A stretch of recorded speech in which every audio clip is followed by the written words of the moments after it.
ಕುಟುಂಬಗಳು ಕುಸಿಯುತ್ತಿವೆ. ಕುಟುಂಬಗಳು ವಿಭಜಿತವಾಗುತ್ತಿವೆ.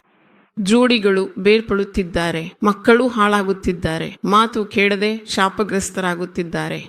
ಉದ್ಯೋಗಗಳು ಇಲ್ಲ, ವಿವಾಹಗಳು ಆಗುತ್ತಿಲ್ಲ. ಯುವಕರು ದಾರಿ ತಪ್ಪುತ್ತಿದ್ದಾರೆ. ಕೆಟ್ಟ ವ್ಯಸನಗಳಿಗೆ ಬಲಿಯಾಗುತ್ತಿದ್ದಾರೆ. ಸಾತಾನನು ಮಕ್ಕಳನ್ನು ನುಂಗುತ್ತಿದ್ದಾನೆ. ಅಕಾಲಿಕ ಮರಣಗಳು, ಅಪಘಾತಗಳು, ಕುಡಿಯುವುದು, ಜಗಳವಾಡುವುದು, ಪೋಷಕರಿಗೆ ಅವಿಧೇಯತೆ, ಅಪಾಯಕರ ದಿನಗಳು ಇವು ಅಂತಿಮ ದಿನಗಳಲ್ಲಿ ಇರುತ್ತವೆ ಎಂದು ಪರಿಶುದ್ಧ ಗ್ರಂಥವು ಘೋಷಿಸುತ್ತದೆ. ನಾವು ಏನು ಮಾಡುತ್ತಿದ್ದೇವೆ? ಯೇಸು ಕ್ರಿಸ್ತನ ಮಕ್ಕಳಾಗಿ ನಮ್ಮ ಕುಟುಂಬಗಳನ್ನು ಸರಿಪಡಿಸಲು ನಮಗೆ ಸಾಧ್ಯವಿದೆ.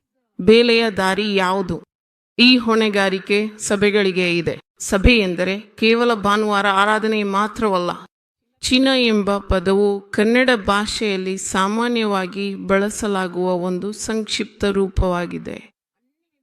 ಇದು ಚಿರಂಜೀವಿ ಎಂಬ ಪದದ ಸಂಕ್ಷಿಪ್ತ ರೂಪವಾಗಿದ್ದು ಸಾಮಾನ್ಯವಾಗಿ ಪತ್ರಗಳಲ್ಲಿ ಅಥವಾ ಶುಭಾಶಯಗಳಲ್ಲಿ ಬಳಸಲಾಗುತ್ತದೆ.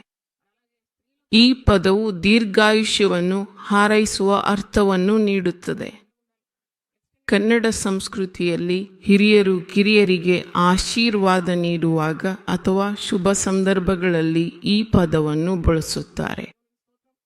ಇದು ಪ್ರೀತಿ ಮತ್ತು ಗೌರವವನ್ನು ಸೂಚಿಸುವ ಒಂದು ಸುಂದರವಾದ ಪದವಾಗಿದೆ.